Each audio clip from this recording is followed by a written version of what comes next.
আসসালামু আলাইকুম বন্ধুরা, আমরা যখন ইউটিউবিং শুরু করি আমরা কিন্তু ইউটিউবের নিয়মকানুনগুলো না দেখে ইউটিউবিং শুরু করে ফেলি। ইউটিউবের কমিউনিটি গাইডলাইন স্ট্রাইক, ইউটিউবের কপিরাইট স্ট্রাইক, এটি সম্পর্কে একটা ভালো নলেজ নিয়ে তারপর ইউটিউবিং শুরু করা দরকার। এই দুটির মধ্যে পার্থক্য কী এটাও আমাদের জানা জরুরি এবং অনেকেই এই দুটির মধ্যে পার্থক্য জানে না। বিস্তারিত তুলে ধরবো আজকের এই ভিডিওটিতে। কপিরাইট স্ট্রাইক কারা দিয়ে থাকে, কমিউনিটি গাইডলাইন স্ট্রাইক কারা দিয়ে থাকে, কপিরাইট স্ট্রাইক কেন আসে, কমিউনিটি গাইডলাইন স্ট্রাইক কেন আসে এবং কোন কারণে আপনার ইউটিউব চ্যানেলটি সাসপেন্ডেড হয়ে যেতে পারে, বিস্তারিত তুলে ধরবো আজকের এই ভিডিওটিতে। ইনশাল্লাহ না টেনে দেখলে আপনি অনেক বেশি উপকৃত হবেন এবং এই দুটি স্ট্রাইক সম্পর্কে ভালোভাবে না জানার কারণে ইভেনচুয়ালি আমাদের চ্যানেলটি সাসপেন্ডেড হয়ে যেতে পারে। প্রতিবারের মতো বলে রাখি, যদি আপনি আমাদের নতুন দর্শক হয়ে থাকেন সাবস্ক্রাইব করে বেল আইকনটি বাজিয়ে দিন নিত্য নতুন ভিডিও পেতে। আর যদি অলরেডি সাবস্ক্রাইব করে থাকুন আপনাকে অসংখ্য ধন্যবাদ। First of all, copyright strike কী? কপিরাইট ম্যাচ টুলসের দ্বারা যদি আপনার ভিডিও ডিটেক্ট হয় যে এটি অন্য কারো ভিডিও, তখন এই ভিডিওটি সেই ব্যক্তির কাছে তার কপিরাইট সেকশনে তাকে জানিয়ে দিবে যে এই ভিডিওটি কেউ একজন কপি করছে এবং সেই ব্যক্তি চাইলে সেই ভিডিওটিতে কপিরাইট স্ট্রাইক দিতে পারে। এরকম 90 দিনের ভিতরে পরপর 3 স্ট্রাইক চলে আসলে ইভেনচুয়ালি আপনার চ্যানেলটি সাসপেন্ডেড হয়ে যেতে পারে। তো বন্ধুরা, বুঝে গেলেন এই কপিরাইট স্ট্রাইকটি কী, কপিরাইট স্ট্রাইক কে দিয়ে থাকে। বেসিক্যালি মেইন যে ওনার, সেই ওনারের ভিডিওর সাথে যদি কোনো ভিডিও মিলে যায় সেক্ষেত্রে সেই ব্যক্তিটি কিন্তু চাইলে কপিরাইট স্ট্রাইক দিতে পারে এবং কপিরাইট স্ট্রাইক থেকে বাঁচার জন্য কিছু ক্রাইটেরিয়া রয়েছে। আপনি চাইলে অন্য ব্যক্তির ভিডিও নিতে পারবেন, তবে কিছু খণ্ডিত অংশ যেটা ফেয়ার ইউজের আন্ডারে পড়ছে, এটা হয়তো নিউজের জন্য, কমেন্টের জন্য অথবা কোনো রিয়াকশন দেওয়ার জন্য আপনি ভিডিও তৈরি করতে পারেন। সেক্ষেত্রে আপনি চাইলে অন্য ব্যক্তির ভিডিও ইউটিউব থেকে কিছু অংশ, সম্পূর্ণ যদি আপনি সেটা নিয়ে নেন তাহলে কিন্তু সেটা চলে আসতে পারে কপিরাইট স্ট্রাইক এবং প্রথম স্ট্রাইকটি আপনার চ্যানেলে চলে আসবে। সেক্ষেত্রে আপনি কোনো ভিডিও আপলোড করতে পারবেন না 1 সপ্তাহের ভিতর।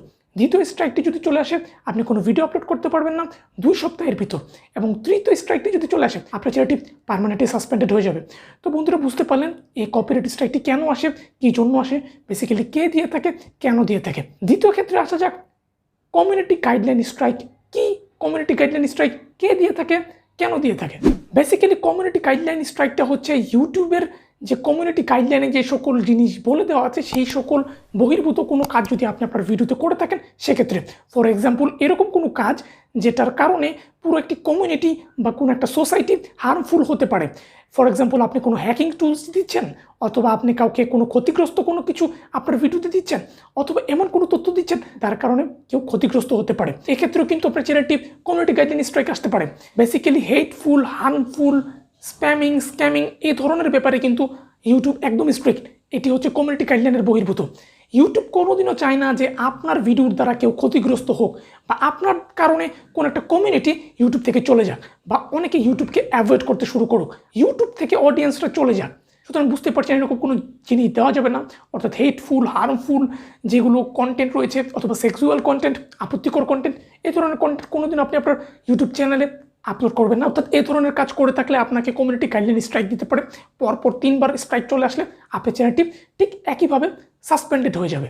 অর্থাৎ community guideline strike, copyright strike একদম কাছাকাছি এই স্ট্রাইকগুলো, কিন্তু একটি হচ্ছে কপিরাইটের কারণে, দ্বিতীয়টি অর্থাৎ কমিউনিটি গাইডলাইন স্ট্রাইক হচ্ছে অসদাচরণের কারণে। তবে এখানে স্ট্রাইকের পলিসিটা একদম সেম। এটা 90 ডেজের ভিতরে পরপর 3 আসলে আপনার চ্যানেলটি সাসপেন্ডেড হয়ে যাবে পার্মানেন্টলি এবং এর যে ইফেক্টও সেম। তো বুঝতেই পারছেন এই দুটি প্রায় সেম, কিন্তু এর পার্থক্য হচ্ছে একটা কপিরাইট এবং আরেকটা হচ্ছে আপনার ভুলের কারণে, আপনার অসদাচরণের কারণে। এবং এখন প্রশ্ন থাকতে পারে কমিউনিটি গাইডলাইন স্ট্রাইক কারা দেয়। 3 ধরনের মাধ্যম থেকে কমিউনিটি গাইডলাইন স্ট্রাইক আসতে পারে। কপিরাইট স্ট্রাইক শুধুমাত্র একটি মাধ্যম থেকে এসে থাকে, কিন্তু কমিউনিটি গাইডলাইন স্ট্রাইক 3টি মাধ্যম থেকে আসতে পারে। প্রথম মাধ্যমটি হচ্ছে রোবোটিক সিস্টেমের মাধ্যমে অটোমেটিক স্ট্রাইক চলে আসতে পারে। সেকেন্ড মাধ্যমটি হচ্ছে ইউটিউবের রিভিউ টিমের দ্বারা আপনার এই স্ট্রাইকটি চলে আসতে পারে। থার্ডটি আসতে পারে অডিয়েন্স বা দর্শকের দ্বারা। দর্শকটা যদি রিপোর্ট করতে থাকে আপনার এই ভিডিওটিতে আপনার কোনো কমিউনিটি গাইডলাইন ভঙ্গ করার কারণে, আপনার কোনো অসদাচরণের কারণে, যার কারণে আপনার ভিডিওর কারণে কেউ যদি ক্ষতিগ্রস্ত হয়ে থাকে বা আপনার ভিডিওটা কোনো আপত্তিকর ভিডিও হয়ে থাকে তাদের সমস্যা হতে পারে। এই সকল ক্ষেত্রে কেউ যদি আপনার ভিডিওতে রিপোর্ট করতে থাকে অনবরত, প্রতিনিয়ত, সেক্ষেত্রে ইউটিউব রিভিউ করবে এবং তখন সেটি কমিউনিটি গাইডলাইন স্ট্রাইক দিয়ে দেবে। তো বুঝতে পারলেন কমিউনিটি গাইডলাইন স্ট্রাইক কারা দেয়, কী জন্য দেয়, কী কারণে দেয়, বিস্তারিত তুলে ধরলাম। তো বন্ধুরা, আপনারা তো জেনে গেলেন, অবশ্যই এই দিকগুলো মেনে চলবেন, তাহলে আপনারা কপিরাইট স্ট্রাইক এবং কমিউনিটি গাইডলাইন স্ট্রাইক থেকে বাঁচতে পারবেন। বন্ধুরা, এরকম আরও কী কী ভিডিও চান তা অবশ্যই আমাকে কমেন্ট সেকশনে জানাবেন। আর ইউটিউবের সব ধরনের পলিসি নিয়ে আমি একটি কমপ্লিট ভিডিও তৈরি করেছি, আপনারা এই ভিডিওটি আই বাটন ক্লিক করে দেখে নিতে পারেন। আমি ডেসক্রিপশনে দিয়ে দেবো এবং একই সাথে এন্ড স্ক্রিনও দিয়ে দেবো। তো বন্ধুরা, ভিডিওটি যদি ভালো লেগে থাকে একটা থামস আপ বাটন। তো এরকম YouTube related tips and tricks, YouTube marketing related ভিডিওগুলো পেতে আপনি আমাদের চ্যানেলটিকে সাবস্ক্রাইব করে রাখতে পারেন। এই চ্যানেল দেখার জন্য নেক্সট ভিডিওতে, সে পর্যন্ত সবাই ভালো থাকুন, সুস্থ থাকুন। আসসালামু আলাইকুম।